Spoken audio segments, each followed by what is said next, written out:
Very good morning students. As you know I am your science teacher Vatsal Trivedi. और आज हम देखेंगे इलेक्ट्रिक मोटर के बारे में, इलेक्ट्रिक जनरेटर के बारे में हमने अभी डिस्कस कर लिया है।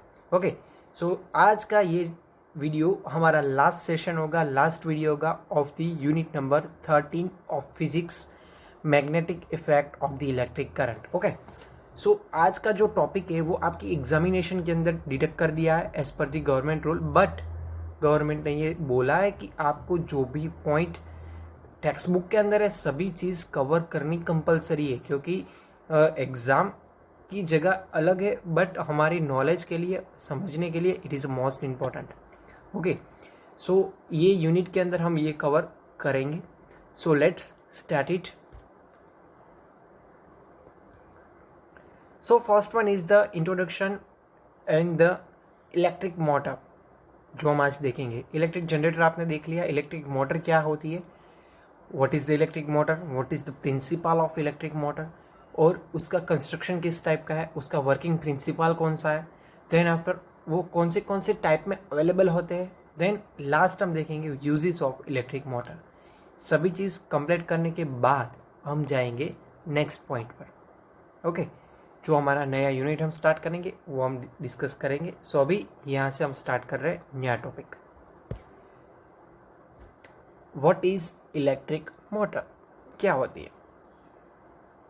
The first electric motor was invented by the William Sturgeon या William Sturgeon in 1832 and the successful one was done in 1873। 1832 के अंदर उसने बना ली थी बट सक्सेसफुल हुई थी 1873 के अंदर।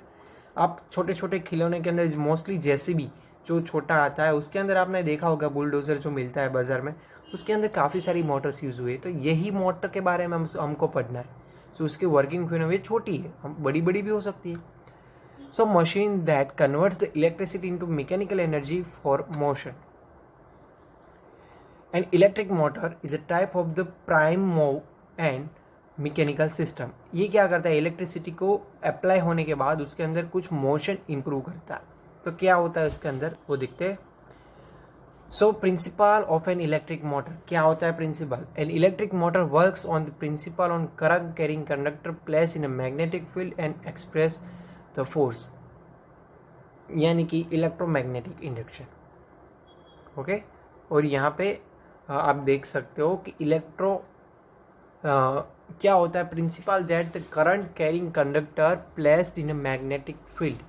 मैग्नेटिक फील्ड के बीच में करंट कैरिंग कोई कंडक्टर को हम रखें तो उसके अंदर कोई मोशन उसकी मदद से होगी जब whenever we pass the electricity on the particular coil. Okay, so at a time there is some motion you can see in the figure. Here is a Fleming right hand thumb rule. So you can see that the magnetic field, force and current, it is a perpendicular to each other.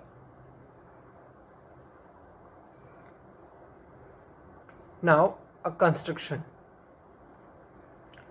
इस तरह से first of all construction कुछ इस तरह से होता है। आपकी टेक्स्ट बुक में से ली गई एक फिगर यहाँ पे मैंने आपको दिखाई है।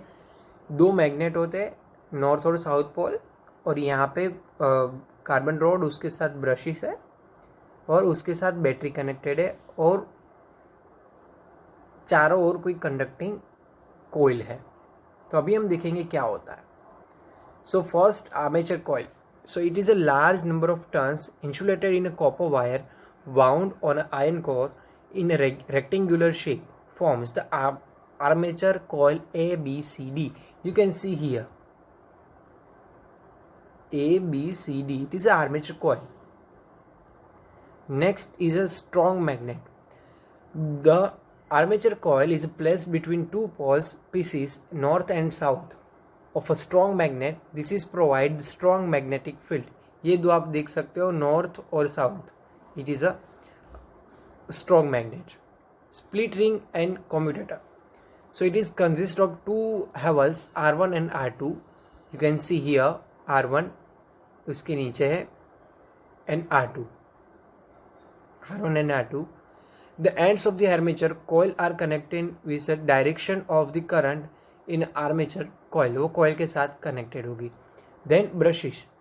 Two carbon brushes B1 and B2 are used to press the commutator. Then उसके साथ जो आप पिंक B1 और B2 के अंदर यहाँ पे देख सकते हो, ये क्या है, ब्रशिस है। और बैटरी जो आप नीचे देख सकते हो, द बैटरी जो supplies the current to the armature coil. अभी हम देखेंगे working.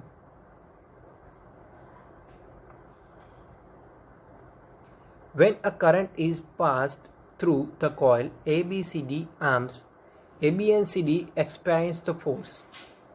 According to Fleming's left hand rule, यहाँ पे क्या लेफ्ट हैंड रूल अप्लाई हो रहा है, तो force experienced by the AB and the downwards direction and the arm CD the upward direction.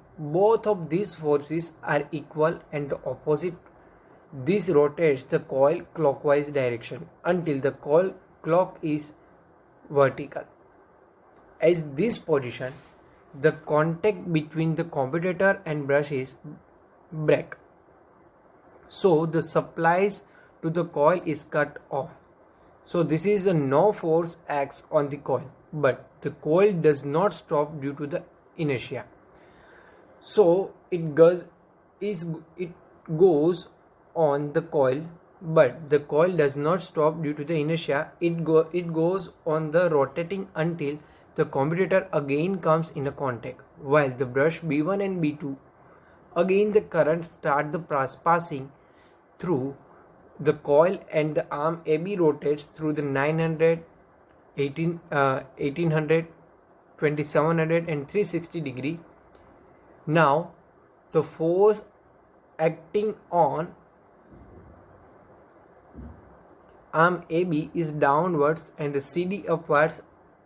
Again these force move the coil in the clockwise direction.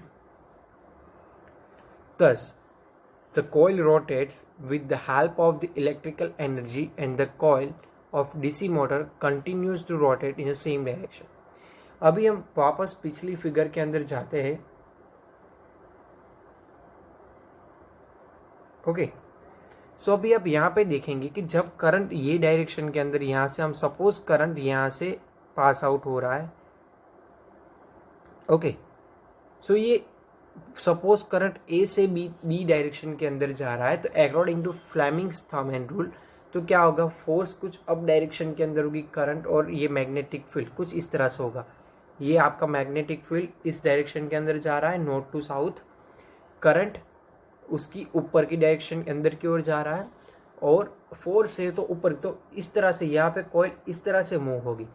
सो जब ये move होगी तब यहाँ से उसके साथ बैटरी के साथ ये वायर्स उलट सुलट जाएंगे।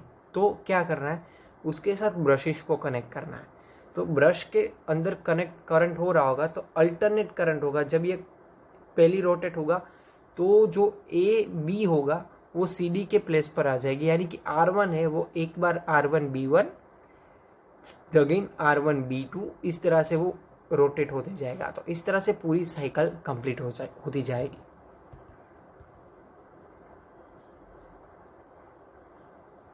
Now the types of electric motor. So electric motors has a two types, alternating और direct current. यहाँ पे मैंने थोड़ा बहुत ज़्यादा दे दिया है for your extra knowledge. Synchronous और इंडक्शन, अल्टरनेटिंग के दो टाइप्स है, उसके इंडक्शन के वापस दो टाइप्स है, 3 फेज और सिंगल फेज। ये आपके नॉलेज के लिए, एक्स्ट्रा नॉलेज के लिए। Direct current DC motor separately और सेल्फ दो टाइप्स के मोटर्स होते हैं। एक सीरीज होती है, कंपाउंड होती है और शंट होती है, जो सेल्फ एक्साइटेड के अंदर आता है, जो डीसी मोटर्स का एक पेटा टाइप्स है। सो मोस्टली एग्जाम के अंदर पूछा हाउ मेनी टाइप्स, तो you can write only 2, AC और DC. Uses of electric motor, उसके यूज कहाँ पे होता है। Motor cells used widely, variety uses are found in cars, clocks, drills, fans, okay, hair dryers, tooth brushes, vacuum cleaner, सभी के अंदर mostly सभी जगह पर ये मोटर्स का यूज होता है। Water pumps for a fish tanks, central heating fire fighting, washing machine, hard disk driver, DVD players, electric vehicles and industrial equipment, then including the toys also, then forklift trucks, then lathe machine, mills, robots etcetera काफ़ी सारी जगह पर इसका uses होता है। यहाँ पे आप देख सकते हो नीचे एक छोटा सा फिगर दिखाया है जो मोटर का है।